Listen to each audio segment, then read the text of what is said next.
over 50% of people in the U.S. get a divorce. That means that right now, there are 28 million children that will not be raised with both parents. And 28 million children that will only be in touch with one parent most of the time. That is disastrous. That's very bad. It affects them psychologically. It will affect them sociologically. It will affect them academically. And it will leave deep scars in their lives. Deep scars. And yet, it can be solved so easily. I was in TED India, 2009, and I was having lunch with an Indian gentleman, and he was telling me, you people in America do not know how to choose a spouse. And I said, well, we get 50% right. I said, yeah, that's a coin toss. How do you do it? Well, prearranged. Our parents know us best, so they choose who we marry. I said, so does it work? Less than 1% divorce rate. Okay, so that's a subject for another talk. It might be interesting. It might be interesting. Anyway, I had a dilemma. I was divorced, and I did not want to lose touch with my daughter. So I made 3 promises to her that you can all keep. See, 3 simple promises. I said, Caroline, I'm going to promise you that every year for 4 days, I am going to take you with me to the National Speakers Association convention because I travel 80% of the time. So I got to be all over the world, and you're going to be alone. So I want you to know what I do for a living so that you see what I'm doing, and you're my partner. And the sacrifice you are doing because I am away speaking to someone else is part of you helping someone else in another country. So come with me. First year, if you like it, you go to the youth program. I go to the adult program. When I'm speaking, you come to my program, and then you go back to youth, but you'll always be in the youth program. At night, we'll discuss what you learned. So she liked it, and we did it 12 years in a row. Her 4 days, all by herself with me. You can do that. 4 days with your kids, anywhere, you bond, and they'll never forget that. Promise number 2, Caroline, I promise you that I will send you a postcard from every single city I'm in. So you see exactly what I'm doing, you see what's happening, and I will give you advice or whatever from far away, but it'll be in a postcard. And number 3, I promise that I will call you every single day from wherever I am. No matter what country, I will call you and you'll hear my voice. When cell phones came into effect, I also made a promise. I said, Caroline, I promise that my phone will be on. And listen to me. I may be talking to the Sheikh of Saudi Arabia, or I may be with the President of Chile, or I might be with a Prime Minister, or I'll be with the CEOs of the best companies in the whole country. My phone will be open. If it rings, and I look, and it's you, I'll answer the phone. And then when I hang up, I'll say, Caroline, this is an emergency? No, Dad. Okay. And then I'll tell people, sorry, I got a promise. And people accept it. So those are the 3 promises. Well, just last Father's Day, I go to her house, and she gives me a present. I said, Dad, I got a present for you. I got a surprise. What is it? She goes upstairs, and she brings down a box of all the postcards I have sent her in 30 years. I mean, a whole box. I could not believe it. We started reading it. We were crying, both of us. We were embracing. Remember this? Remember when my boyfriend left me? Yeah, you were 10.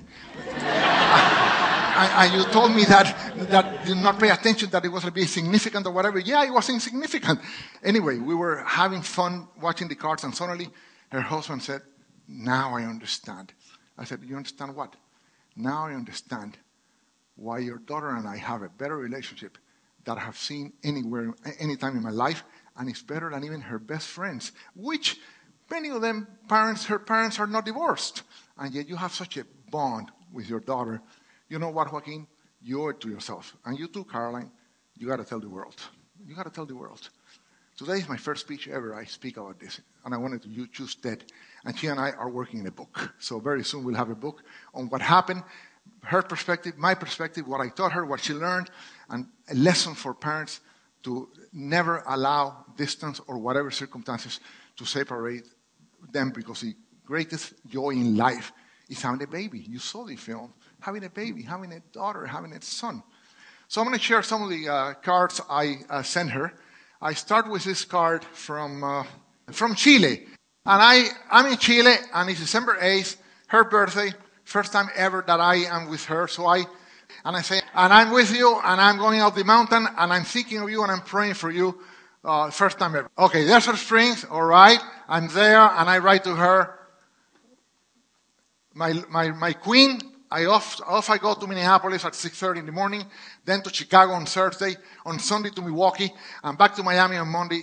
Hope you're having fun in camp. Love you. Those were little messages I would send her in a card that subliminally start building up on her self-esteem and on her mind. Next one, I'm in Los Angeles, and I write her and I say to her, my love, I'm so glad your cough has gone away.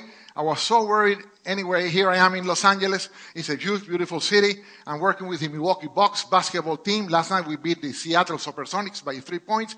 Tomorrow we play Cleveland. We have a very good team. I'll be home Sunday at 5:30 or so. So I would like to take you to dinner. I miss you so much. I love you. Hey, what am I doing? I want to take you to dinner. I'm missing you. It's always little messages that are building her self-esteem. Next one. I'm in Guadalajara, Mexico, and I write, Caro, by now you are in Harvard kicking butt. I'm very proud of you. You are a speaker. You are in the debate team. You are following my footsteps until one day you will reach the top of the pyramid. I'm still on my way up, and I'm certain we will meet at the top. I love you, Daddy. Self-esteem, you're going to do it. It's possible. You and I are going to be together. Okay? I'm always doing little subtle messages. Okay, next one. Okay, so this one is not a country. This is the Oregon slug. Why did I send that? I sent that, and look what I said. Hi, love. How odd that I keep seeing pictures of Frank everywhere. I travel. He looks a little bit different, but we know it's him, don't we? I'm on my way to Houston. Love you. Frank is her stepfather.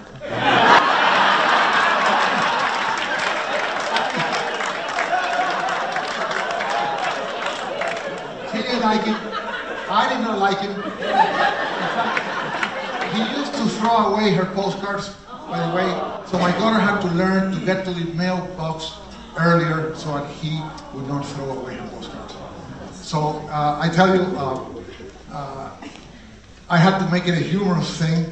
I would have killed the guy, but I couldn't do that because he went to prison and except, oh my God. Sorry, Caroline, I'm TEDx, Jellery Beach. You have a surprise me? I'm here. Oh my God!